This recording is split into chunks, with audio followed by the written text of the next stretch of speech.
بالله من الشيطان اللعين الرجيم.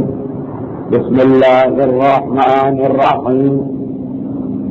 الحمد لله رب العالمين، والصلاة والسلام على أفضل المرسلين وإسرته الطيبين الطاهرين. أما بعد، فقد قال الله الحكيم في كتابه الكريم. بسم الله الرحمن الرحيم. والذين اتخذوا مسجدا ضرارا وكفرا وتفريقا بين المؤمنين وإرصادا لمن حارب الله ورسوله من قبل. وقال سبحانه وتعالى: إن الله وملائكته يصلون على النبي يا أيها الذين آمنوا صلوا عليه وسلموا تسليما.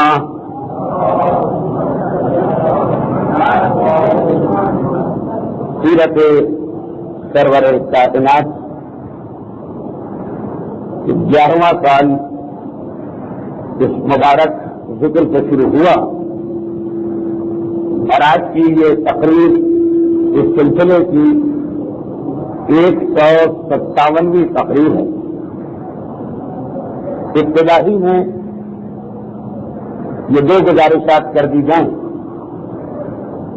کہ حتی الامکان پچھلے 10 سالوں کی 156 تقاریر میں پابندی وقت کا خیال رکھا گیا، لیکن جن حالات میں اس سال کی یہ تقاریر ہو رہی ہیں،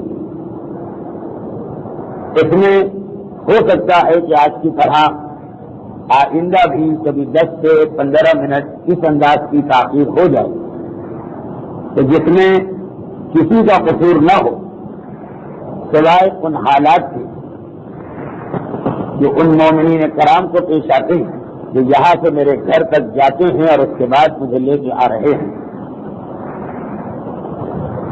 تو یہ آج تو جو حالات ہیں شہر کے، ہو سکتا ہے کہ یہاں بیٹھ کے اس وقت آپ کو اندازہ نہ ہو، لیکن یہاں تک پہنچ جانا ہی واقعاً ایک معجزے سے کم محسوس نہیں ہو رہا۔ لیکن آج سے جو ہوا تو ہوا، آئندہ ہم لوگوں کی کوشش تو یہی رہے گی، لیکن اب حالات اس نہج پر پہنچ چکے ہیں کہ ہر چیز انسان کے اختیار میں بھی نہیں۔ اور دوسری گزارش، یہی حالات سبب بنے کہ فی الحال ان تقاریر کا وقت بدل کے ایک بالکل نیا وقت رکھا گیا ہے۔ اگر حالات کسی سال آگے چل کر سازگار ہو گئے تو ہو سکتا ہے کہ کھارا در والوں کا پسندیدہ وقت دوبارہ واپس آ جائے۔ خیر، مختصر تقریر کرنا ہے آج کے دن، کیونکہ آپ حضرات کو امام بارگاہ سے اپنے گھروں کی سیڑھیوں تک غالباً جانا، لیکن ان مومنین کرام کے لیے اور میرے لیے بھی جنہیں یہاں سے وہاں جا کے مجھے پہنچا کے واپس آنا، سلسلہ شروع ہو جائے۔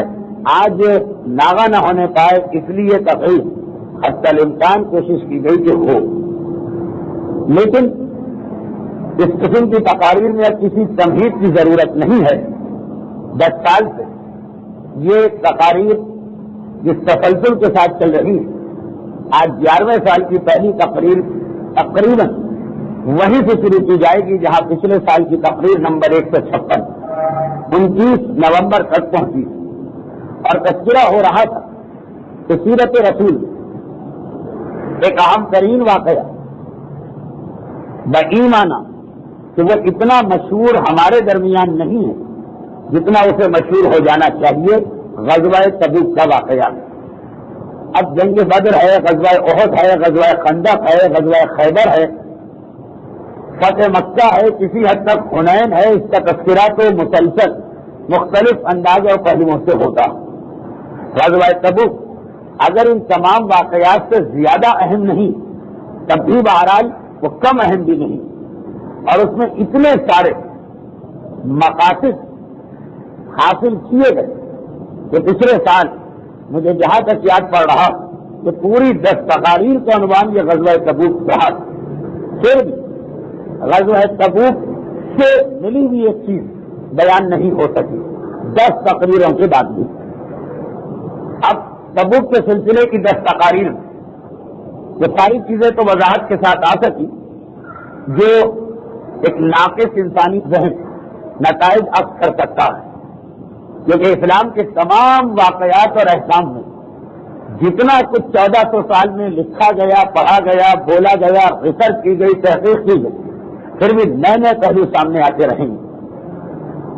اس غزوہ تبوک کے اختتام پر پیغمبر اسلام غزوہ تبوک پر جانے سے پہلے ایک نامکمل کام کو آ کے مکمل کیا، لیکن وہ تاریخ اسلام کا وہ بھی ایک انتہائی اہم مسئلہ ہے اور اس کی اہمیت کی وجہ سے ہم اسے ذرا تفصیل کے ساتھ بیان کرنا چاہتے ہیں، اور وہ ہے واقعہ مسجد زرار. تاریخ اسلام کا ایک انتہائی اہم واقعہ بھی، اور ساتھ ساتھ غزوہ تبوک کی طرح اس واقعے میں کچھ انتہائی اہم پیغام قیامت تک کے مسلمان کو مل رہے ہیں. اور خصوصیت کے ساتھ خطبات میں آخری زمانے کا جو ماحول بیان کیا گیا اس میں تو مسجد زرار کے حوالے سے پیدا ہونے والے بہت سارے مسائل آخری زمانے میں تکرار کے ساتھ آ رہے ہیں. اس وقت اس واقعے کو اور زیادہ توجہ کے ساتھ سننے کی ضرورت ہے. اچھا، ایک بات 156 تقاریر میں وقتاً فوقتاً بیان ہوئی، بلکہ یہ سمجھیے کہ ہر سال پہلی تقریر کا موضوع ہی تقریباً یہ ہوتا کہ کہیں نہ قرآن میں نہ حدیث کہیں سیرت انبیاء یا سیرت رسول خالصتاً تاریخ کے اعتبار سے پیش نہیں کیا گیا. ایک موضوع ہوتا ہے ہسٹری، تاریخ. یہ قریب قریب نہ جانے سامنے کی مسجد ہے، اچھا یہاں سے بھی تو ہوگی نہ جانے، تو اب یہ غور ہونے والی خالصتاً سیرت رسول کو تاریخ یا سیرت انبیاء کو قرآن نے تاریخ بنا کے پیش نہیں کیا، بلکہ جہاں کہیں قرآن میں نبی یا انبیاء کی سیرت آئی وہ کسی نہ کسی اہم اسلامی حکم کے ذیل. ایک حضرت یوسف کا واقعہ واحد واقعہ قرآن میں لگ رہا، یہاں واقعے کو ایک تسلسل کے ساتھ بیان کیا گیا، اور بعض اوقات ایسا لگتا کہ ایک مکمل کہانی پیش کی جا رہی. باقی حضرت موسیٰ کا واقعہ ہو کہ ابراہیم کا واقعہ ہو کہ آدم کا واقعہ ہو، اور حتیٰ یہ کہ سیرت رسول کے بھی کئی واقعات قرآن میں آئے، مگر کوئی تسلسل نہیں، مگر کوئی تاریخی کتاب کی طرح ترتیب نہیں، کیونکہ یہ تمام چیزیں اسلام کو بذات خود مطلوب نہیں. حضرت موسیٰ کی پوری زندگی ہمیں یاد ہے، یہ اسلام کو مطلوب نہیں. ان کی زندگی کے واقعات کا جو نتیجہ وہ ہماری زندگی میں آنے پائے یہ مقصود. اسی لیے تاریخی واقعات قرآن نے وہی بیان کیے جہاں پہلے سے کوئی بات چل رہی. منافقوں کا تذکرہ ہو رہا تو کہا کہ اے رسول یاد کرو موسیٰ کے ساتھ کیا ہوا. جہاد کا تذکرہ ہو رہا ہے، رسول یاد کرو فلاں موقع سے کیا ہوا. کافروں سے سخت ترین مراحل سے گزرنا پڑ رہا، یاد کرو ابراہیم کے ساتھ کیا ہوا. تو یہ عمومی طور تاریخ اسی لیے بیان کی گئی، اور رسول کے بارے میں تو خود قرآن نے مختصر کر کے کہہ بھی دیا وَلَقَدْ كَانَ لَكُمْ فِي رَسُولِ اللَّهِ أُسْوَةٌ حَسَنَةٌ. رسول کی زندگی ایک نمونے کے لیے پیش کی جا رہی، خالی سن کر سر ہلانے کے لیے نہیں. یہی وجہ کہ سیرت رسول کے واقعات میں بھی جہاں جہاں مجھے موقع ملتا میں اپنی حد تک یہ کوشش کرتا ہوں کہ اس کے جو پیغامات ہماری ڈے ٹو ڈے لائف کے روزمرہ زندگی کے وہ بھی وہاں ہاتھ کے ہاتھ بیان ہو جائے. آج مسجد زرار کے واقعے سے پہلے ایک مرتبہ یہ بھی دیکھ لی کہ اسلام نے ایک مزاج بنایا.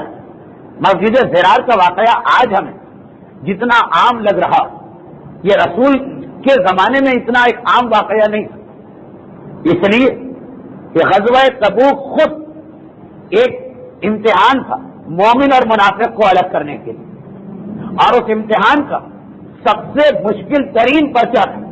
ایک امتحان میں کئی پرچے ہوتے، اس امتحان کا سب سے مشکل پرچہ یا یہ کہیے کہ اس امتحان کا سب سے اہم سوال وہ آخر میں جا کے مسجد زرار بنا.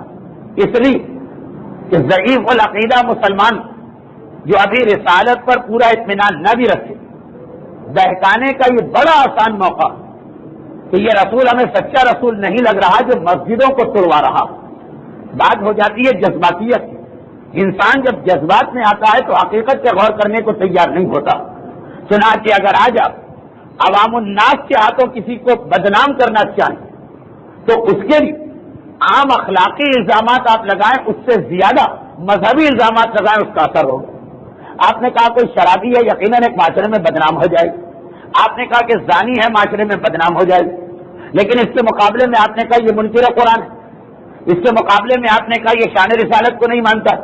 اس کے مقابلے میں آپ نے کہا یہ اہل بیت سے سچی محبت نہیں رکھتا فقط اس لیے کہ اس نے نماز روزے کی بات چھیڑ دی. آپ دیکھیں ان الزامات سے معاشرہ زیادہ اثر قبول کرتا. پھر شرابی کا الزام آپ نے لگایا، عام اسلامی معاشرہ اس سے دور رہ جائے گا، سمجھے گا یہی ہماری کامیابی، ہمیں شرابی سے تعلقات نہیں رکھنا. لیکن غلام اہل بیت کا دشمن خالی دوری نہیں، پھر اس کا خاتمہ کرنا بھی اپنا فرض سمجھے گا، یہ جہاد بن جائے گا. چنانچہ پاکستان میں ایسے واقعات بھی ہوئے کہ لوگوں نے اپنی دشمنیاں نکالی لیکن مذہب کے دائرے میں اور مذہب کی نقاب اوڑھ کر انفرادی طور پر کسی کو قتل کروانا ہے، کہہ دیا کہ اس نے قرآن جلایا. ایسے واقعات ہوئے. اور باقاعدہ پورے فرقے کو بھی اگر بدنام کرنا ہوا تو اس قسم کے الزام لگا دیے کہ ان کے عقیدے میں یہ خرابی. ہم تو خود بھی 1400 سال سے اس ایک ہتھیار کے شکار ہو رہے کہ یہی طریقہ اختیار کیا جاتا ہے عام مسلمانوں کو ہمارے خلاف کرنے کے لیے، جو کہ ایک بڑا مشکل مرحلہ ہوتا. مسلمان کتنا ہی گیا گزرا کیوں نہ، ایک محبت ہوتی ہے اسے اللہ سے، رسول سے، قرآن سے، اسلام سے. اس محبت کو استعمال کر کے پھر اس سے غلط فائدہ حاصل کرنا.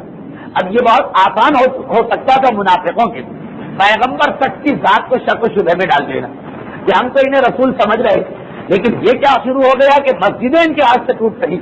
شاید یہ اللہ کے مقابلے میں اپنا نام لانا چاہ رہے اور خصوصیت کے ساتھ اس مسجد زرار کے واقعے سے پہلے مسلسل ایسے واقعات پیش آتے چلے گئے کہ اگر کسی کے ایمان میں ذرا سی کمی ہوتی تو مسجد زرار کا واقعہ اسے پریشان کر دینے یا چونکا دینے یا اس کے عقیدے کو ہلا دینے کا سبب بن سکتا. اس لیے کہ صلح حدیبیہ ایک عجیب قسم کی لہر اسلامی معاشرے میں دوڑ اور منافقین نے اس موقع کو غنیمت جان کر وہاں سے رسول کے خلاف ایک مہم چلانا شروع کی. بہت ساری باتیں اگر کھل کے بیان نہ بھی کی جائے تب بھی بہرحال مجلسوں کی برکت سے یہ ساری چیزیں آپ کے ذہن میں موجود. وہاں سے یہ سلسلہ شروع ہوا. غزوہ تبوک میں یہ عروج پر پہنچ گئے اور ادھر اللہ بھی زیادہ سے زیادہ امتحان لینا چاہتا. چنانچہ جو کچھ رہی صحیح کثر لوگوں کے امتحان، پروردگار نے وہ امتحان بھی لے لیا اور ایک مرتبہ مسجد زرار کے ذریعے سے یہ چیک کر لیا کہ وہ کون جو رسول کا مطیع فرما بردار، اور وہ کون ہے جو اپنے آپ کو رسول سے بھی زیادہ متقی اور پرہیزگار اور اللہ کا وفادار ثابت کرنا چاہتا.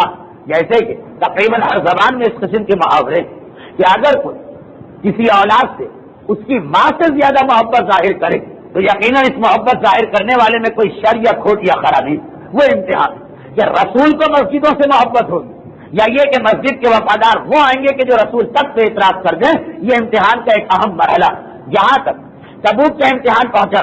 اب دیکھیے بہت سی پرانی باتیں دوبارہ بیان ہو سکتی ہیں، میں نہیں بیان کرنا چاہتا. تبوک میں بات ہو رہی کہ زیادہ بڑا امتحان لیا جا رہا مسئلہ امامت پر لوگوں کے عقیدے کا. چنانچہ غزوہ تبوک جس کی یہی خصوصیت کتنی بڑی کہ اگر بدر کو پہلی لڑائی سمجھا جاتا تو تبوک وہ آخری لڑائی ہے جس میں اللہ کا رسول میدان میں گیا.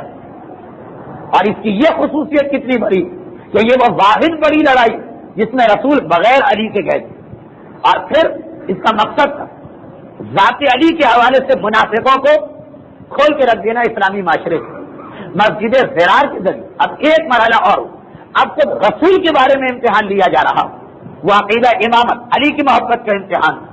اب یہ دیکھا جا رہا رسول مسجد توڑنے کا حکم دے رہے ہیں اور رسول کے بارے میں اس معاشرے کا عقیدہ کیا. یہ امتحان کا ایک اور مرحلہ آ گیا مسجد زرار. پھر ذہن میں رکھیے گا کہ خیبر کی جنگ کے بعد اور حدیبیہ کے صلح نامے کے دستخط کے بعد جہاں ایک طرف منافقوں کو ایک بہانہ مل گیا یہ کہنے کا کہ رسول جیتی ہوئی بازی مذاکرات کی میز سے ہار دی.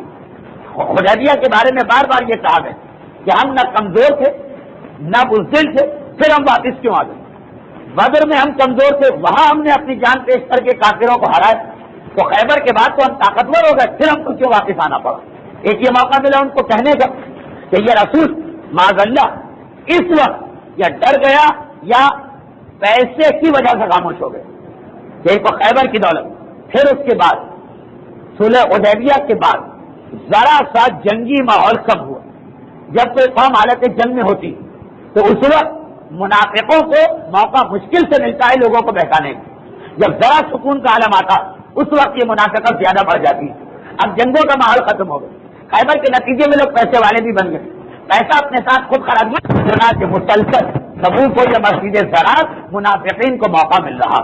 پھر یہاں قرآن اسی موقع پر ایک بہترین اصول پیش کیا رسالت کے حوالے سے۔ آپ نے اکثر قرآن کی یہ آیت پڑھی ہو، سنی ہو، اس آیت کو سن کے سر جھکایا ہو، مگر کتنا تعجب والا مسئلہ کہ ایک مشہور ترین آیت، اس میں برابر سے دو باتیں بیان کی جا رہی، آدھی بات اتنی مشہور کہ اسلامی معاشرے کا بچہ جانے، اور آدھی بات سے اتنے ہم بے خبر و غافل کہ ہر شخص اس کی مخالفت کو تیار، اور وہ ہے سورہ احزاب کی وہ 56ویں آیت، جسے میں نے آج کی تقریر میں اس انداز سے سرنامہ کلام قرار دیا کہ یہ آیت عمومی طور پر مجالس کے شروع میں بیان نہیں ہوتی کہ ان اللہ و ملائکتہ یصلون علی النبی۔ یہ دیکھیے جو ابھی مسجد زرار کے حوالے سے آخری بات ہوئی کہ اب خود رسول کی محبت کے حوالے سے منافقوں کا امتحان لیا جا رہا کہ یہ رسول کو یہ اسلامی معاشرہ کیا اسٹیٹس دیتا۔ امامت کے حوالے سے بات ہو گئی، اب اس کے بعد خود مسئلہ رسول کا کہ جو لوگ امامت کو نہیں مانتے یہ وہ لوگ ہیں کہ امامت رسالت تک کو ماننے کو تیار نہیں۔ اگلا امتحان اس کے بعد، اور اس کے لیے یہ آیت بہت اہم کہ اے ایمان لانے والوں، جب اللہ اور ملائکہ رسول پہ یصلون، جس کا ہم ترجمہ کرتے ہیں درود بھیجتے ہیں، تو اے ایمان لانے والوں تمہیں دو حکم اس آیت میں آئے، صلو علیہ ایک حکم، وسلموا دوسرا حکم، یا ایھا الذین آمنوا صلوا علیہ وسلموا، آیت میں دو حکم آئے، صلو علیہ تم لوگ بھی اس رسول پہ درود بھیج، وسلموا بالکل برابر میں ساتھ ساتھ یہ لفظ آ رہا، صلو وسلموا، سلموا کا کیا مطلب؟ آدھا حکم تو اتنا ہمارے معاشرے میں مشہور کہ جہاں یہ آیت پڑھی گئی ہے لوگوں نے درود بھیجے، لیکن آیت میں ایک حکم نہیں ہے، دو حکم، درود تو ہو گیا، ایک حکم کی پابندی، جب پہلے حکم کی پابندی اتنی اہم تو دوسرے حکم کو کیوں بھلا دیا گیا؟ صلو علیہ وسلموا، دو برابر سے حکم آ رہے ہیں۔ ذرا سی عربی جاننے والے کو پتا کہ حکم کو برابر رکھا، اس لیے تو قرآن یہ بھی کہہ سکتا تھا صلو علیہ فسلموا، پہلے درود بھیجو پھر سلموا، لفظ پھر آ جاتا، تب بھی یہ ہوتا کہ نہیں پہلا وہ حکم ہے یہ بات کا حکم، صلو علیہ ثم سلموا، ثم آ جاتا جس کے معنی تھوڑا گیپ دے کر دوسری چیز، واو آیا، واو کا مطلب دونوں بالکل ساتھ ساتھ برابر ہے۔ اگر کوئی عرب کہے کہ میرے پاس زید آیا، ثم امر پھر امر آیا، اس کا مطلب دونوں کے آنے میں کچھ وقت ہے، ایک آدمی آیا 5 منٹ کے بعد دوسرا آیا، اور کہے کہ زید آیا وہ امر اور امر آیا، اس کا مطلب دونوں ساتھ آئے۔ صلو علیہ وسلموا واو ہے، صلو بھی کرو سلموا بھی کرو، صلو تو ہر ایک کو پتا ہے کہ درود، سلموا کیا ہے اپنی جگہ۔ کتنے لوگوں نے آج تک یہ سوچنے اور پوچھنے کی زحمت گوارا کی کہ ایک آیت میں جب دو باتیں آ رہی، آدھے حکم کے لیے ہم اتنے بےتاب ہیں تو باقی آدھا ہے کیا؟ کتنے لوگوں نے پوچھا ہے یا سوچا؟ لوگوں نے پوچھا ہے اور سوچا ہے، لیکن میں کہہ رہا ہوں کہ جتنی کثرت سلو کی پابندی پر اتنی تاکید اور اتنا رجحان سلموں کی طرف تو نہیں۔ اور سلموں کیا؟ کسی نے جا کے صادق آل محمد امام جعفر صادق علیہ الصلوۃ والسلام اس آیت کی تفسیر پوچھی، مطلب یہ دو کیا حکم آئے صلو و سلموا؟ امام نے کہا اچھا عام لوگ کیا کہتے ہیں؟ کیا عام لوگ کہتے درود بھیجو اور سلام بھیجو اور سلام کرو؟ امام نے کہا کہ فرق کیا ہے ان دو کا؟ فرق کو نہیں پتا، بس درود بھیجو اور سلام کرو، دونوں میں فرق کیا ہوا؟ قرآن دو حکم دے رہا ہے تو دو الگ الگ چیزیں ہوں گی، ایک ہی کے لیے دو لفظ نہیں آئیں گے۔ راوی نے کہا مولا آپ کیا فرماتے ہیں؟ کہا یہ دو حکم، ایک قولی حکم ہے ایک فعلی حکم، ایک زبانی حکم ہے یعنی زبان سے اس کو پورا کرنا، ایک ہے عملی حکم پورے ہاتھ پیروں سے اس کی پابندی کرنا۔ راوی نے کہا مولا میں نہیں سمجھا۔ کہا کہ یہ لفظ جو اس آیت درود میں آیا یہ قرآن میں پہلی دفعہ نہیں آیا، یہ لفظ انہی رسول کے حوالے سے سورہ نساء میں بھی آ چکا، اور قرآن کا ایک حصہ دوسرے حصے کی تفسیر کرتا ہوں۔ جاؤ جا کے دیکھو یہ سلم جو راوی کہہ رہا ہے کہ مولا میری سمجھ میں نہیں آتا درود اور سلام کا فرق کیا، امام کہہ رہے ہیں قرآن سے خود پوچھ لو کہ قرآن نے یہ لفظ کہاں استعمال کیا اور کیا مانے گی۔ سورہ نساء کی 65ویں آیت۔ آپ کے علم میں شاید یہ مسئلہ نہ ہو، آیتوں کی نمبرنگ میں اختلاف ہے تھوڑا تھوڑا، خصوصاً جو بڑے بڑے سورے، تو کبھی کبھار ایسا ہے کہ ہم نے کہا آیت نمبر 65 کسی اور کتاب کاتب کے ہاں آیت نمبر 69 ملے گی۔ بہرحال یہ 2-4 آیتوں کا نمبر آگے پیچھے ہو سکتا، وہ بھی اس لیے نہیں کہ میں اس وقت بھول رہا ہوں، بلکہ اس لیے کہ بعض علماء نے سورہ نساء کی آیتوں کو ملا کے لکھا، بعض نے الگ الگ کر کے لکھا۔ لیکن آیت کتنی مشہور، اتنی مشہور آیت کہ وہاں بھی جب لفظ سلموا آتا تو لوگ سمجھتے ہیں کہ ثم لا یجدوا فی انفسہم حرجا مما قضیت وسلموا تسلیما۔ اب یہ آیت جو لوگ سنتے ہیں اچھا یہ وہی سورہ احزاب جیسی آیت، تو وہاں درود بھیجنا ہے تو یہاں بھی درود بھیج، جبکہ بالکل الگ پیغام، لیکن لفظ وہی آ گیا کہ امام نے جس لفظ کی وجہ سے کہا کہ درود والی آیت کو سمجھنا ہے تو سورہ نساء کی آیت سے سمجھو۔ ترجمہ سمجھیے کیونکہ میرا موضوع میں سیرت رسول سے تقریر نہیں کر رہا ہوں، میرا موضوع ہے مسجد فرار اور اس کے حوالے سے عملی پیغام۔ اب ترجمہ، اچھا ایک اصول اور یاد رکھیں، آیت قرآن ہو یا حدیث امام، کہا جاتا کہ امام اگر عام طور پہ بھی ایک حکم دے دے تو ہمارے لیے واجب، لیکن کبھی امام اس حکم کے اندر کسی حکم سے پہلے قسم کھا لیجیے، اللہ قسم کھائے کہ امام قسم کھائے کسی حکم سے پہلے، وہ قسم جو ہے اس حکم کو عام حکم سے زیادہ اہم بنا دیتا۔ یا فلا و رب دیتا، تیرے پروردگار کی قسم، قسم کھا کے خدا کہہ رہا ہے لا یؤمنون، یہ مومن نہیں، کہتے رہے مومن، چیختے رہے مومن، پیٹتے رہے کہ ہم مومن، قرآن کہہ رہا ہے خدا کی قسم فلا و ربک لا یؤمنون، یہ مومن ہو ہی نہیں سکتے حتی یحکموک فیما شجر بینہم، جب تک کہ اپنے تمام معاملات میں تمہیں حکم، جج اور قاضی نہ بنا۔ دو آدمیوں میں اختلاف ہو، فیصلہ کس سے لیا جائے گا؟ رسول سے لیا جائے گا۔ کوئی بھی اختلاف ہو بڑا کے چھوٹا، کوئی اختلاف معاشرے میں پیدا ہو، اگر رسول کو حکم نہیں بنایا تو مومن نہیں۔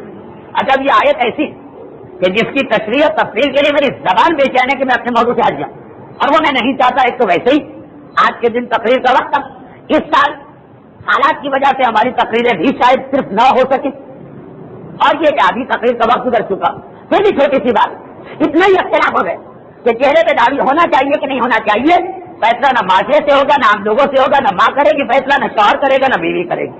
آؤ دیکھو کہ رسول کیا فیصلہ کر رہے ہیں، چادر اسے پہننا چاہیے کہ نہیں پہننا چاہیے، فیصلہ کون کرے گا؟ وہاں جا کے فیصلہ ہوگا۔ فلاں رسم ہونی چاہیے ہماری شادیوں میں کہ نہیں ہونی چاہیے، فیصلہ نہ بزرگ کریں گے، نہ کمیٹی کرے گی، نہ کمیونٹی کرے گی، نہ جماعت کرے گی، نہ عام آدمی کرے گا۔ فلاں ورب دیکھا لا یؤمنون، آپ کا جو آپ کے منہ کا فیما شجر بینہم، اگر یہ بھی پھر بھی آسان کہ ہر چیز میں رسول کو حکم بنا، پھر دل میں بھی یہ تنگی پیدا نہ ہونے پائے رسول کے فیصلے پر۔ کبھی ایسا ہوتا ہے کہ آدمی کسی کی بات کو مان لیتا، دل مطمئن نہیں ہوتا، کہ یہ بھی نہیں ہونا چاہیے۔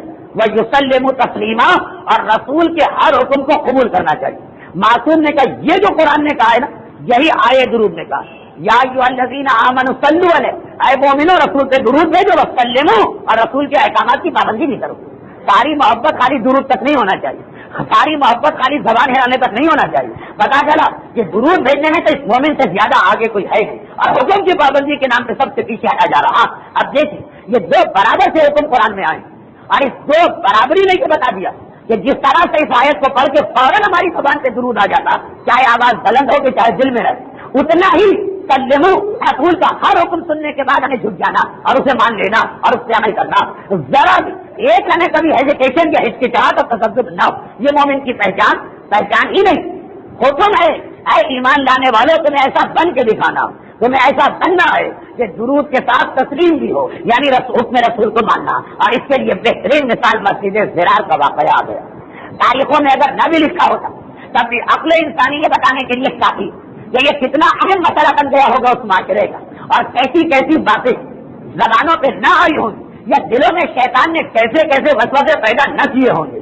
کیا ہے رسول نے مسجد کیوں بانی، اب تلوائی بھی کیسے، آگ لگا دے، مسجد توڑنا الگ چیز ہے، مسجد کو جلانا الگ چیز ہے، مسجد جلوا دی گئی، مسجد جلا دی گئی، اللہ کا گھر نظر آ کے کر دیا گیا۔ دراصل کہ چاہے روایتیں میں نہ ہو پھر بھی ایک معمولی سی عقل زمانہ منافقوں کا زمانہ، ابھی عبداللہ ابن ابی نہیں مرا، اگر کہ اس کے مرنے کے بعد بھی اس کی اولاد، یعنی اولاد کا مقصد اولاد مانوی اس کے شاگرد تھے، لیکن مسجد زرار کے 2 مہینے بعد عبداللہ ابن ابی باقر جہنم ہو ابھی تک موجود ہے اور زندہ، یعنی اسی سال کے واقعات میں عبداللہ ابن ابی کی موت کی، ابھی زندہ، کیا کیا باتیں نہ بنی ہوں، رسول کے خلاف کیا کیا چیزیں نہ کہی گئی ہوں، خالی صلح حدیبیہ پہ دستخط کرنے سے کیا لوگوں کو احاطہ بے شک ہونے لگتا ہے، تو یہ نظر عاطف کا واقعہ ایک بڑا امتحان بنا، اور یہی وجہ کہ اس واقعے رسول کی سپورٹ کے لیے قرآن کی کہ اگر کہ اللہ کا رسول اپنے ذاتی رائے سے وہی کی روشنی میں ہر قدم اٹھا سکتا، مگر سورہ بقرہ سورہ توبہ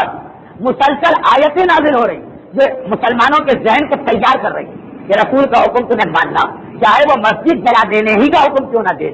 اس سے ملتی جلتی ایک روایت تو آپ نے سنی کہ کوئی نماز پڑھ رہا ہے اور بیچ نماز میں رسول آواز دیتے اور وہ نماز کا اتنا وفادار بن جاتا ہے کہ رسول پکارتے رہے اور وہ نماز نہیں چھوٹا۔ اب آپ نے جب رسول کہیں کہ تم نے نماز پڑھ رہا تھا تو رسول کا جملہ کہ یہ نماز تمہیں بتائی کس نے ہے، کون تھا کہ اگر وہ نہ آتا تو تمہیں پتہ ہی نہیں چلتا کہ اللہ کی عبادت کیسے، اسی انداز کی لیکن اس سے بڑی مثال مسجد زرار۔ اب مسجد زرار کئی پیغام لے کے آتی ہے، ایک پیغام تو بعد میں آئے گا لیکن وہ ہر ایک کو یاد نیکی کا بہتر سے بہتر ہو جاتا کتنا ہی اچھا نیکی کا کام کرے۔ اب دیکھیے یہ خود ایک ایسا پیغام ہے جس نے ہزاروں باتیں کوشیدہ، لیکن یہ ابھی نہیں، یہ جب واقعہ مکمل ہو کے نتیجہ نکلے گا وہاں پہ یہ بات آئی۔ اب بہترین کام کرے اللہ کا، اللہ کے نیت میں کہیں خرابی آ جائے سمجھ جائے، لیکن اس سے پہلے ایک بات یہ ہے پیغام مسجد زرار ایک آدمی ہے ابو عامر، یہ سارا اس کا چلایا ہوا چکر، یہ وہ ہے کہ جو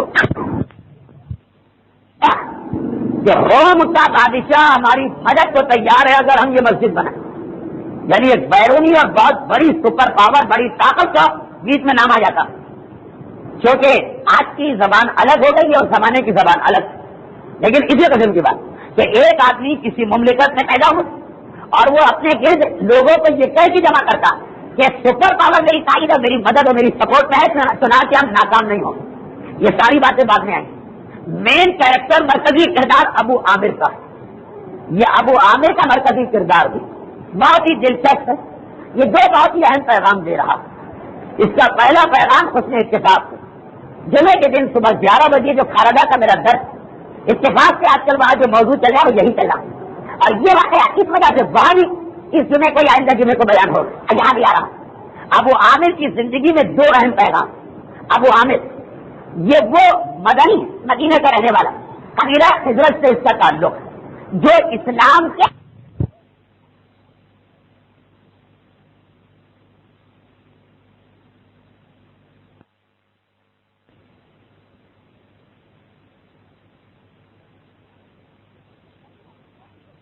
قبیلہ قوم کے مذہب بت پرستی کو ٹھوکر مار دی اور کہا کہ یہ خلاف عقل، اس مذہب کو میں قبول نہیں کرتا ہوں۔ اس وقت اسلام تو نہیں آیا، یا عیسائیت یا یہودیت، یہودیت میں پھر بہت تبدیلی آ چکی تھی۔ اس نے کہا یہودیت اس وقت غلط مذہب، عیسیٰ کے آنے کے بعد اب یہودیت بھی ختم، وہ عیسائی بن گیا، کھلم کھلا نہیں، راہب روحانیت اس نے اختیار کر لی، بتوں کو چھوڑا، بت پرستی کو چھوڑا، اور نہ صرف یہ کہ یہ بلکہ یہ ان چند آدمیوں میں سے ایک جو رسول کے آنے سے پہلے اسلام کے عقیدوں کو بیان کیا کرتے تھے، اور یہ کہہ کے بیان کیا کرتے تھے کہ ایک رسول آنے والا ہے جو یہ سارے عقیدے پیش کرے گا، کیونکہ جب اس نے بت پرستی کو چھوڑا تو تھوڑا اس نے یہودیت کا مطالعہ کیا، تھوڑا عیسائیت کے قریب گئے، اور انجیل اور تورات کے نسخے اس وقت تک موجود تھے جو صحیح اتنی تبدیلی نہیں ہوئی۔ تبھی آپ کو رسول کی زندگی کے کئی واقعات ملتے ہیں کہ رسول نے کسی مسئلے پہ کہا کہ موسیٰ نے یہ کہا، یہودیوں نے انکار کیا کہ نہیں یہ نہیں کہا، پیغمبر نے کہا بلا کے لاؤ اپنے فلاں عالم کو، بلوا کے کہا جو تورات تمہارے پاس ہے کیا اس میں یہ نہیں لکھا، تو بلوایا ہے کئی جگہ تورات کے صحیح نسخے وہ موجود۔ چنانچہ یہ ابو عامر ان لوگوں میں سے ایک تھا جو رسول اللہ کے آنے سے پہلے ہی ان کے بارے میں پیشین گوئیاں کر رہے تھے، اور اس انداز کی پیشین گوئیاں کہ جس نے ان کا ساتھ نہیں دیا ان کے آنے کے بعد وہ دنیا اور آخرت میں نقصان اٹھائے۔ مگر یہ لوگ جو رسول کے آنے سے پہلے رسول کی اتنی حمایت کرتے ہیں، ان کی ایک بڑی تعداد رسول کے آنے کے بعد رسول کی دشمن بن گئی۔ سلمہ کا واقعہ، سلمہ ایک مسلمان، وہ کہتے ہیں کہ میں مسلمان کیسے بنا، یہ بھی سیرت رسول کا واقعہ، کہا میں مسلمان ایسے بنا کہ میرا بچپنا کہ اور میرا تعلق ہے بنی عبد الاشر کے قبیلہ، اس سے میرا تعلق ہے بنو اشر سے. میں بچہ ہوں، مجھے یاد ہے اپنے بچپنے کی بات کہ ہمارے قبیلے میں ایک یہودی آئے اور اس نے آنے کے بعد یہ کہنا شروع کر دیا مبلغ کہ بہت غلط، ایک اللہ، آخرت، قیامت، حساب کتاب ہے، جنت جہنم. یہ والا عقیدہ یہ تو عربوں کے لیے بالکل اچھوتا عقیدہ تھا کہ موت کے بعد زندہ ہونا. توحید تو اس سے پہلے سنتے آئے تھے کہ کچھ لوگ توحید کرتے تھے، مگر یہ بالکل عجیب عقیدہ تھا. ایک بات اور یاد رکھیے کہ اسلام کے علاوہ کسی اور مذہب جنت اور جہنم کی اتنی تفصیل بھی نہیں، حتیٰ یہودیت اور عیسائیت میں بھی نہیں، خصوصاً قبر کا عذاب یا کل صراط یا جنت اور جہنم کا مادی ہونا. عیسائی یہودیوں کا یہ مسئلہ کا بالکل چپ، آخرت ہے، حساب کتاب ہے، جنت ہے، جہنم ہے، ختم. پارسی مذہب یہ بھی اہل کتاب ہیں پارسی، ان کے یہاں یہ ہے کہ جنت جو ہے وہ خیال کا نام ہے، یعنی جنت کوئی حقیقت نہیں، کوئی نعمتیں نہیں. تمہارا ذہن سکون محسوس کرنے لگے گا، تمہیں کسی کی مدد کرنے کے بعد ایک روحانی تسکین ہو، یہ پارسی عقیدہ وہ جنت. اور جہنم کوئی عذاب نہیں ہے، کوئی آگ نہیں ہے، کوئی کوڑے نہیں. تم نے کسی پہ ظلم کیا، تمہارا ضمیر خود جو تمہیں ملامت کرے گا، تمہیں ایسا لگے گا اندر سے آگ تمہیں جلا رہی ہے، یہ جہنم. یہ پارسیوں کے پاس، زردشتیوں کے پاس، پرانے ایرانیوں کے پاس اسلام سے پہلے یہ جنت و جہنم کا کنسپٹ تھا. یہودی عیسائی وہ ذرا ایک اسٹیج آگے بڑھے کہ جنت جہنم کا وجود، مجھے تصور بعض اوقات کچھ مسلمان فلاسفر بھی بحث کرتے کہ جنت کیا ہے، دودھ و شہد کی نہریں، پورے محلات، یہ سب نہیں ہے، یہ تو زمانے کے عربوں کو سمجھانے کے لیے کہا گیا. جنت بس نیکیاں کا جو سکون ملتا ہے اس کا نام جنت. جہنم کیا ہے؟ آگ، عذاب، کوڑے، سانپ، بچھو، یہ سب تو صرف اس زمانے کے کم علم لوگوں کو سمجھانے کے لیے، ورنہ اندر سے جو انسان کو اذیت ہوتی ہے گناہ کر، وہی آگ ہے، وہی سانپ ہے، وہی بچھو. یہ پارسی اور زردشتیوں کا عقیدہ، وہ یہودی وہی سر. لیکن یہ کل صراط، پھر جنت و جہنم کی یہ حوریں ہیں، یہ نعمتیں ہیں، وہ سانپ، وہ بچھو، یہ پہلی مرتبہ اسلام نے پیش کی. تو یہ سلمہ کہتے ہیں کہ جب اس یہودی جو قبیلہ بنو اشر میں آ گیا گھومتا گھومتا، جیسے آج کل مسلمانوں پر ذمہ داری ہے کہ تبلیغ کرو، اس نے آ کے یہ باتیں شروع کی. تو ایک مرتبہ سارا قبیلہ کیوں کچھ توحید تو پھر بھی کچھ کچھ سنی، یہ تو بالکل نئی باتیں ہو. لوگوں نے گھیر لیا اس کو اور کہا کہ بڑے میاں، ایک بزرگ یہودی تھا، مذاق اڑا رہے جوان جنہوں نے کبھی یہ باتیں نہیں سنی، بڑے میاں یہ ساری باتیں آپ نے کہاں سے سنی، کہاں سے سیکھی؟ اشارہ کیا مکے کی جانب، مدینے کے واقعے. رسول کے مدینے آنے سے کئی سال پہلے کی بات، کہا وہاں سے اللہ کا آخری رسول آئے گا اور وہ یہ ساری باتیں تم تک پہنچائے گا.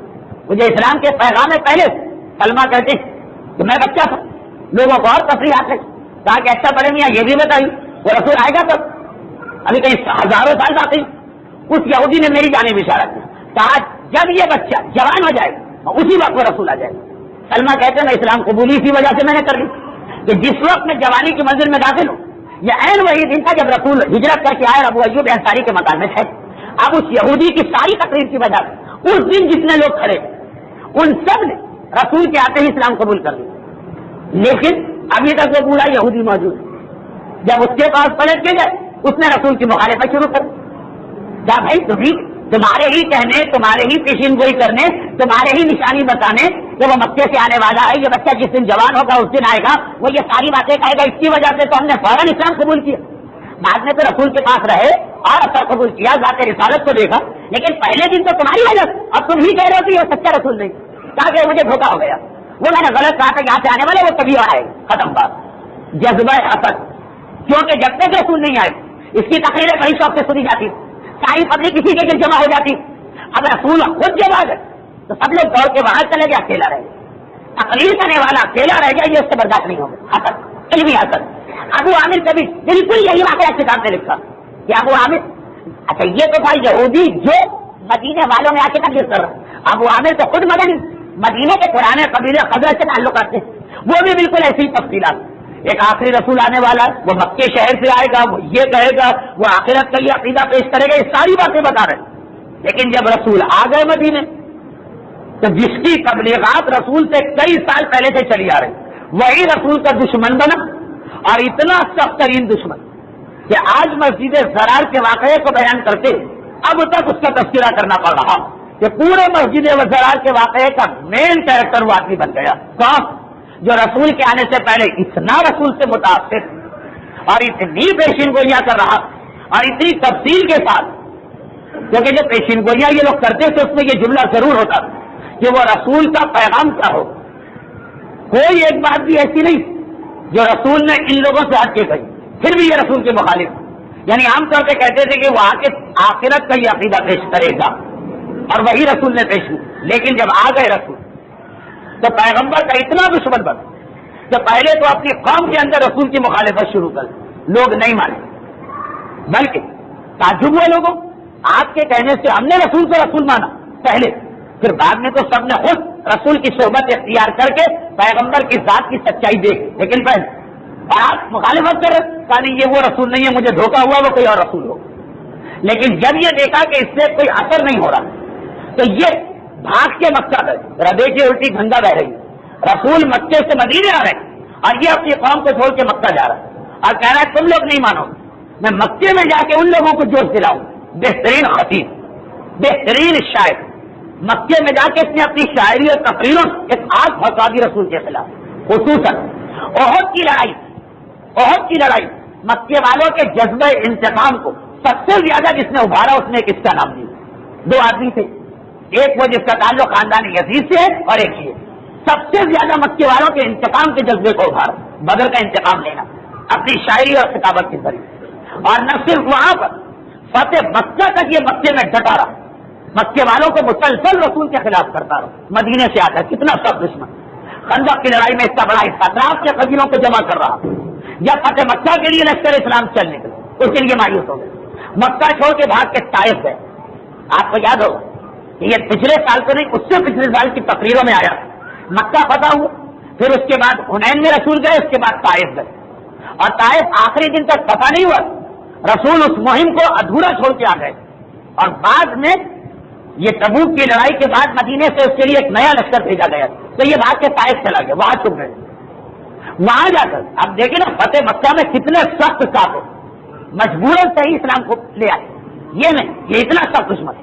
جب اس نے دیکھا کہ طائف کے اندر بھی حالات بگڑ رہے اور طائف والے بھی گھبرا رہے ہیں رسول کا مقابلہ کرتے, وہاں سے بھاگ کے شام گئے.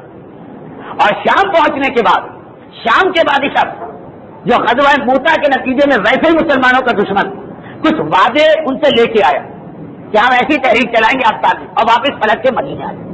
حسد کا جذبہ, اس کا بھی وہی مسئلہ کہ جب تک رسول نہیں آئے اس کی تقریریں سننے کے لیے پبلک پھوٹی پڑتی تھی. جب خود رسول آ گئے تو ان کے سامنے کیا بات, عبداللہ ابن ابی اور ابو عامر عیسائی دونوں کا ایک مسئلہ ہے, مگر اس کا مسئلہ ہے حکومت. عبداللہ ابن ابی کو مدینے والے اپنا بادشاہ بنا رہے تھے, تاج بننے گیا تو تاج آنے میں دیر ہو گئی, اتنے میں اسلام آ گیا اور باقی ختم ہو گئی. اس کے ہاتھ سے حکومت نکلی تو وہ بدترین دشمن بنا. اس کے ہاتھ سے مذہبی قیادت نکلی, یہ بھی ایک چسکا ہوتا. مذہبی کرسی کا بھی ایک چسکا ہوتا. ایک سیاسی کرسی ہوتی ہے کوئی نہیں چھوڑتا, ایک مذہب کے حوالے سے بھی ایک کرسی ہوتی اسے بھی کوئی آسانی سے نہیں چھوڑتا. تو اب ایک وہ کردار اس کے کردار, جیسے کہا جاتا کہ فرعون, قرآن کے اندر فرعون کا نام آئے, اکیلے نہیں آئے. فرعون, قارون, حامان. فرعون بادشاہ کا نمائندہ, قارون پیسے والوں کا نمائندہ ہے, حامان مذہبی قیادت کا نمائندہ. ہمیشہ یہ تین مل کے لوگوں کو لوٹا کرتے ہیں اگر یہ خلاف دین راستے میں چل رہے. تو چنا عبداللہ ابن ابی سیاسی کرسی ماری گئی, وہ دشمن بن گئے. ابو عامر کی مذہبی قیادت ماری گئی, وہ رسول کا دشمن بن گئے. اور وہ تو اتنا کم کہ پہلے مکے والوں کو بھڑکائے, جب مکے نے ہتھیار ڈالے طائف گئے, جب طائف کے لوگ ہتھیار ڈالنے لگے شام گئے, پھر شام سے بھاگ کے مدینے آ گئے, چھپ کے بیٹھا. اور عین اس موقع پر جب رسول تبوک کے لیے نکل رہے مسجد زرار کا فتنہ کھڑا. حسد, حسد اور حسد آدمی کی کتنی خوبیوں پہ پانی پھیر دیتا اور آدمی کی کتنی نیکیوں پہ ذائقہ دیتا. اور حسد ہے جو انسان کی 60 سال کی عبادتوں کو ایک دن کے حسد کی وجہ سے ضائع ہو جانا پڑتا. حسد یہ اتفاق سے میرا آج کل کا موضوع ہے انجمن خدام القرآن کے جمعے کے درست کا. تو اس کی تفصیل میں نہیں جا رہا ہوں. بتایا کہ مسجد زرار اس کی بنیاد منافقت پر ہے, لیکن منافقت کی بنیاد حسد پر ہے. حسد منافقت کا بھی بات, منافقت بھی حسد سے پیدا ہوتی. اور دوسری بات یہ بھی پروردگار عالم کا ایک عجیب اصول کہ کبھی نوح کے گھر میں پسر نوح پیدا ہوتا اور کبھی شیطان کے گھر میں ولی پیدا ہوتے. یہ ابو عامر یہ واقعہ کہ تربیت کے اثرات کتنے زیادہ ہوتے. ابو عامر ابو عامر اتنا بدترین دشمن اسلام بنا کہ میں نے یہ بھی نہیں کہا کہ بہت زیادہ تفصیل میں جاؤں، لیکن ابو عامر کا تھوڑا سا کردار آپ کے سامنے آ جائے. لیکن اس کا بیٹا کون؟ ایک عجیب منزل آ جاتی ہے. جس طریقے سے آج بھی ہم کہتے ہیں کہ یزید کی حمایت میں جتنی آوازیں اٹھ رہی ہیں، جیسی دلیلیں لائی جاتی ہیں، جو کچھ بھی کہا جاتا، یعنی جو ذرا سا بھی تاریخ کا سینس رکھتا، وہ یہ ضرور کہتا کہ کربلا میں جو کچھ ہوا غلط ہوا، مگر یزید کا اس میں قصور نہیں، وہ ابن زیاد کا مسئلہ. مگر ہم ساری بحثوں کو چھوڑ دیتے. آج 1400 سال بعد ہم کیا کہتے ہیں؟ یہ دیکھیے کہ خود یزید کے سگے بیٹے نے اپنے باپ کے بارے میں کیا کہا. وہ ایک واقعہ اگر آپ پکا یاد کر لیں حوالوں سمیت تو ساری بحثوں کا خاتمہ ہو جائے گا. آج ہم لے کر سمجھتے ہیں یا یزید کا بیٹا جس نے اتنی بڑی قربانی حسین مظلوم کی وجہ سے دی کہ اس کے پاس حکومت آئی، لوگ درخواست کر رہے ہیں کہ اب تخت پہ بیٹھ، وہ آ کے کہتا ہے میں اس تخت پہ کیسے بیٹھوں جس کی بنیاد خون حسین پہ رکھی گئی. میرا باپ بھی غلط تھا، اس کا باپ بھی غلط. خود بیٹا کہ اپنے باپ کا کچا چھٹا بتا کے جا رہا ہے. ایک تاریخی خطبہ ہے پڑھنے والا یزید کے بیٹے کا خطبہ، یعنی یہی اتنی بڑی دلیل ہے کہ اس کے بعد سے ہمیں باقاعدہ کسی کی وکالت اور صفائی کے چکر میں پڑنا ہی نہیں ہے. خود بیٹے نے کہا. ابو عامر کا بیٹا اس سے پہلے کی مثال، باپ ایسا دشمن اسلام اور بیٹا ایسا محب دین. اب اتنے بڑے پیمانے پر تو نہ صحیح، چھوٹے پیمانے پہ یہ مثالیں آج بھی ہمارے نوجوانوں کے سرکل میں گشت کرتی رہتی ہیں. کتنے ہی ایسے بچے اور بچیاں جو اپنے والدین کے مزاج کو دیکھتے ہیں کہ وہ مومن ہیں، لیکن مزاج ان کا ایمان کے خلاف ہے. مومن ہونا تو ان کی ایک مجبوری بن گئی، پیدا ہوئے مومن کے گھر میں، لیکن مزاج تو انسان خود بناتا. نہ کسی حدیث امام پہ اعتقاد، نہ کسی مسئلہ فقہی پہ اعتقاد، اگر وہ ان کے خیال کے خلاف جا رہا. بچوں کے لیے مسئلہ ہوتا ہے، بچے داڑھی رکھ لیتے، باپ کو داڑھی نہیں رکھوا پاتے. بچیاں حجاب کر لیتی ہے، اپنی ماں کو حجاب نہیں کروا پاتی، ان ماں کو جن پر اب تک حجاب باندھے. بچے اپنے معمولی رقم میں سے خمس دے دیتے ہیں، اب آپ کے لاکھوں روپے میں سے خمس نہیں نکلوا پاتے. بچے اپنے کانوں پہ پردے ڈال دیتے ہیں، اپنے گھر کے اندر گانے کی آواز پہ کنٹرول نہیں کر پاتے. مگر ابو عامر اور اس کے بیٹے کا واقعہ.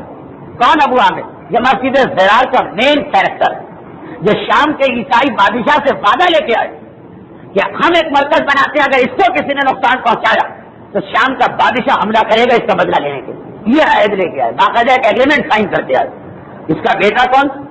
اس کا بیٹا وہ جس کا الگ سے خصوصی نام لیا جاتا ہے جنگ احد کے واقعے. ایک نوجوان کی شادی ہوئی، اس لیے کہ یہ شوال کا مہینہ چل رہا. آج کل ہمارے یہاں شوال کی شادیوں کو برا سمجھا جاتا ہے، کوئی اس کی شرعی حقیقت نہیں. مدینے کے اندر اکثر شادیاں شوال میں ہوتی تھی شروع. رمضان ہے نفس خوشی کا مہینہ، تقوی کا اور تزکیے کا مہینہ. رمضان سے پہلے ہی سے رجب سے رمضان کی تیاری شروع ہوتی ہے. پیغمبر کے ہوتے ہوئے تو اس وقت سے روزے شروع ہوتے. جب شادیاں ٹالی جاتی ہے رمضان کے بعد عید آئے گی، وہ تو خوشی ہوگی، وہ خوشی کو دوبارہ کریں. چنانچہ ابھی عید کی چھٹیاں چل رہی، ایک نوجوان کی شادی ہوتی. شادی ہوئی پہلی رات، چنانچہ صبح کی نماز کے لیے وہ غسل کے ارادے سے گھر سے نکلا. پرانے زمانے میں حمام گھروں میں نہیں ہوتے، میں تو آج تک بہت سے لوگوں کو یہ مسئلہ فیس کرنا پڑتا. اب وہ غسل کے لیے نکلا اور وہاں پہ اعلان ہو رہا ہے رسول کا کہ دشمن نے اچانک مدینے پہ حملہ کر دیا. جو جس حال میں ہے مدینے کو بچانے کے لیے اور پہنچ جائے، جس حال میں اس نے یہ اعلان کر ایک دم سے حملہ ہوا، فوراً فوج کو نہ بھیجا گیا، مدینہ خطرے میں پڑے. دشمن نے بہت سوچ سمجھ کے شوال کا مہینہ منتخب کیا اور رات کی تاریکی میں مدینے کی طرف آئے اور الٹے راستے سے آئے. اگر ادھر مکہ ہے ادھر شام ہے تو ادھر سے آئے جو شام کا راستہ.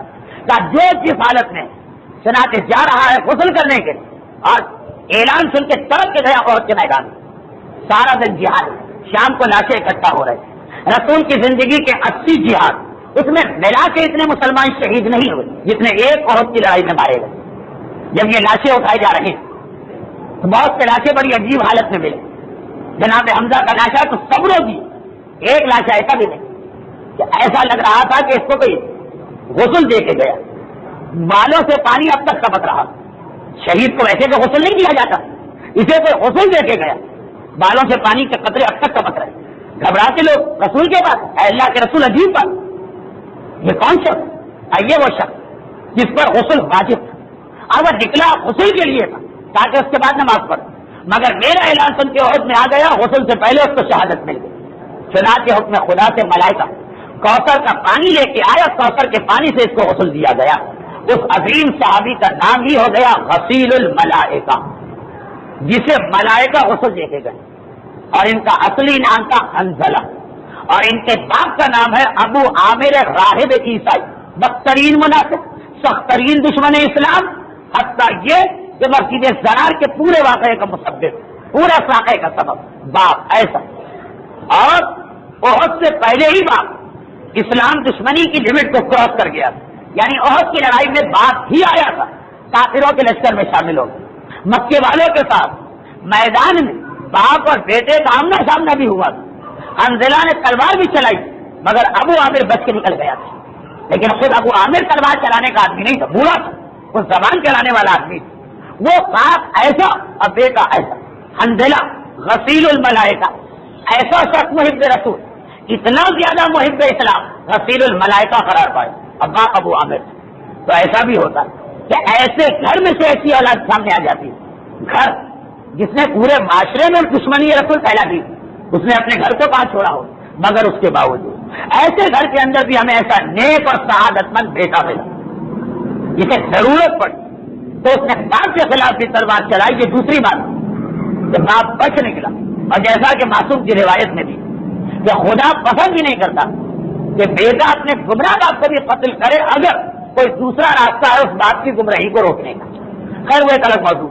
میں عرض یہ کر رہا تھا کبھی ولی کے گھر میں شیطان، یعنی روح کے گھر میں ان کا ایسا بیٹا، اور کبھی شیطان کے گھر میں ولی ابو عامر جیسے دشمن رسالت کے گھر میں حنظلہ جیسا غسیل الملائکہ. یہ اللہ نے فطرت رکھی ہے، مزاج رکھا ہے انسان کا کہ وہ ایک لمحے میں جا کے کبھی نہ کبھی آزاد ہوتا ہے گھر کے ماحول سے. اب کبھی گھر سے آزاد ہو کے گمراہی کے راستے پہ چلا جائے، کبھی ہدایت کے راستے پہ جائے. غرض یہ کہنے کا مقصد یہ ہے کہ آدمی کو کبھی پریشان نہیں ہونا چاہیے اگر کوئی اپنے خاندان میں سخت مزاج بزرگوں سے اس کو سامنا پڑ رہا، وہ اپنے فریضہ شرعی کو ادا کرتا رہے. یہ تو ضمنی بات آ گئی. اگر جنہیں معلوم کہ میں تربیت اولاد کے موضوع پر کتنی زیادہ تقاریر کرتا ہوں اور اسے کتنا اہم سمجھتا ہوں، وہ اندازہ کر رہے ہوں کہ اس وقت میرا دل نہیں جا رہا اس موضوع سے ہٹنے کا. لیکن کیونکہ میرا اصل موضوع سیرت رسول اور وہ بھی واقعاتی ترتیب کے اعتبار سے، اس لیے یہ تو ضمنی باتیں تھیں، ان کو پورا وقت نہیں دیا جا سکتا. اصل مسئلہ کہ ایسے نیک اور سعادت مند بیٹے کا باپ ہے وہ ابو عامر. یہ وہی منزل جہاں یہ جملہ سمجھ میں آتا کہ بعض اوقات بیٹے آپ ہو جاتے ہیں تو بعض اولادیں ایسی ہیں جن کے والدین کو اللہ آپ سمجھتا، واقعا سمجھ میں آتا. اب یہ ابو عامر، اور اس نے کیا قدم اٹھایا کہ مسجد کو رسول کی مخالفت کے لیے استعمال کیا. باقی کفار مکہ نے بھی کچھ کم مخالفت نہیں، باقی مدینے کے عام منافقین نے بھی رسول کی کچھ کم مخالفت نہیں، باقی خیبر کے یہودیوں نے بھی کچھ کم مخالفت نہیں، مگر سب سے زیادہ عجیب طریقہ کار ابو عامر کرتا کہ مکے کے کافر جو مخالفت کرتے تلوار لائے تھی لائے پتھر لائے، مدینے کی یہود تورات کی آیتوں کو توڑ مروڑ کے لائے اپنے پیسے کو خرچ، مدینے کے منافقین اندرونی طور پہ شکوک پیدا کرتے رہے. لیکن غضب خدا کا کہ مسجد جو رسول ہی نے بنانا سکھائی اسی مسجد سے رسول کے خلاف استعمال کیا جا رہا. دیکھیے یہ وہی بات کہ تاریخ اسلام میں پہلی مرتبہ ہوا مگر آخری مرتبہ نہیں. کیونکہ علی کی سیرت میں رسول کی زندگی کے کئی واقعات کی تکرار. اگر علی کی خاطر رسول نے سورج کو پلٹایا، وہ موجودہ رسول کا موجودہ، تو بہرحال علی کی زندگی میں علی کا موجودہ بھی سامنے آیا صرف ان سے واپسی. اگر صلح حدیبیہ علی نے جب رسول اللہ کا ساتھنے سے انکار کر دیا تو رسول نے کہا اے علی ایک وقت آئے گا تم بھی اسی مرحلے سے گزر رہے ہو اور ایک لفظ کاٹنا پڑے گا، تمہارا کاتب منع کرے گا، اس سے مجھے کاٹو گے. دومت الجندل کے صلح نامے میں وہی مرحلہ آیا. اب مسجد اگر رسول نہ ہوتے تو دنیا میں مسجد کا تصور نہ ہوتا، چرچ بنتے، مندر بنتے، لیکن مسجدیں کبھی نہیں. اور وہی مسجد رسول کے خلاف استعمال ہوئی تو علی کی زندگی میں اسی مسجد کو علی کے خلاف استعمال کیا گیا. انہی مسجدوں ممبروں اور نمازوں میں علی کی مخالفت ہوئی. کیسے دیکھی یکسانیت. تبوک کی لڑائی میں نے ایسی کئی مثالیں دی. اب تبوک کے بعد مسجد سرا مسجد مرکز بنی اور یہاں بیٹھ کر رسالت کے خلاف باتیں ہوتی ہیں. بس آدھا تک کم وقت کی تقریر تھا لیکن پورا 1 گھنٹہ ہو گیا. اب اس لیے یہ تقریرات تقریباً 7:48 پہ شروع ہوئی، ورنہ جاگیے بھی آئے ہیں ان کو یاد دلا دیا گیا کہ اس سال کے حالات کی وجہ سے آپ مسجد سے نماز پڑھ کے فارغ ہو تو 7:30 بجے تک کی تقریر شروع ہو جائے گی. اس سال جلدی یہ تقریر کرنا تو 8:30 بلکہ 7:15 اور 8:30 کے بیچ میں ہم فارغ ہو جایا کریں. آج ذرا تاخیر ہو گئی، وجہ یہ کہ میں چاہتا تھا ساری تنقیدی باتیں مکمل ہو کے آئندہ تقریر سیدھی واقع آ جائے کہ کیا واقعہ کیا ہے. بس اتنا ہے کہ بہرحال مسجد استعمال ہو رہی ہے رسول کے خلاف. اور یہ دل کی بات منافقوں نے اپنی گرہ میں باندھی. رسالت کی مخالفت جو خانے سے ہو تو لوگوں پہ اثر نہیں ہوگا، درجے سے ہو تو لوگوں پہ اثر نہیں ہوگا، سنگاہ سے ہو تو یہودیوں کی عبادت جائے تو اثر نہیں ہوگا. اسلام کی مخالفت کرنا ہے تو مسجد کو استعمال کرنا. کچھ بیچارے خوش عقیدہ لوگ اس وجہ سے بحث جائیں گے کہ بھائی مسجد میں تو ہر آدمی صحیح کہتا ہے تو آج مسجد قرار اسی کے لیے بنے. کل ساری مملکت اسلامیہ کی ہر مسجد میں جمعے کی نماز کو استعمال کیا جائے گا اور اس کے بعد سید سجاد کی مسجد میں شام کی مسجد کے ممبر پر یزید کا خطیب جا کے اہل بیت کی مخالفت کرے گا. کیونکہ یہ ہفتہ میرے مولا سجاد کا ہفتہ پچھلے ہی منگل کو یہی رات کی جب آپ سب ولادت منا رہے تھے کچھ علاقوں میں بات وہیں سے ختم کر مسجد زرار سے سلسلہ شروع ہوا اور مسجد گمش میں جا کے یہ سلسلہ عروج پہ پہنچا.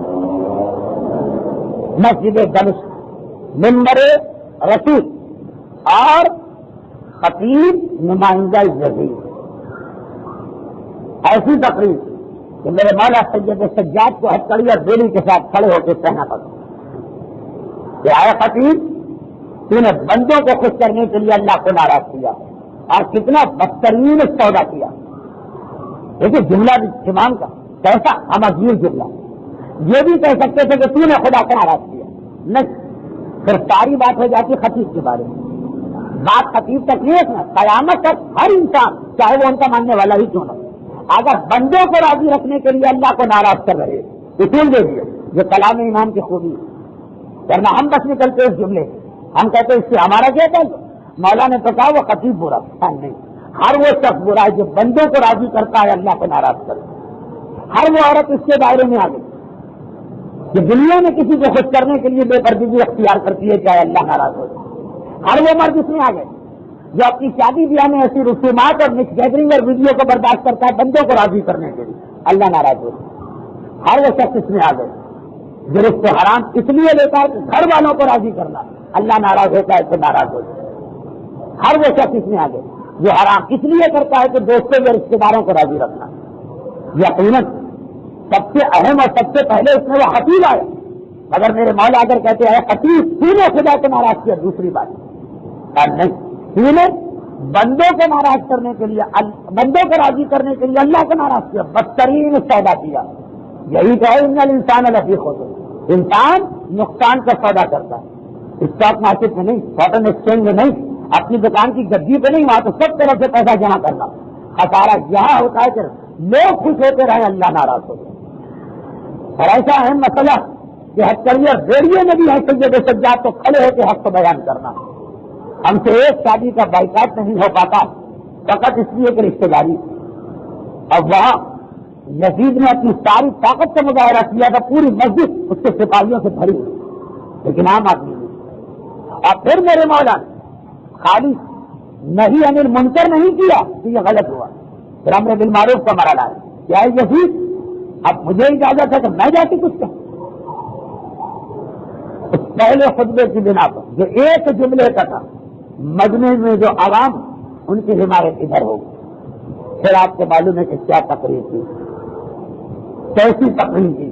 تاریخ عالم میں ایسی خطابت کی مثال نہیں ملتی کیونکہ معمولی سے معمولی خطیب بھی اسے اپنی گردن کی آزادی چاہیے ہے، کبھی گردن موڑنا ہوتی، اسے اپنے ہاتھوں کی آزادی چاہیے، کبھی ہاتھوں کی حرکت سے کوئی چیز سمجھانا ہوتی.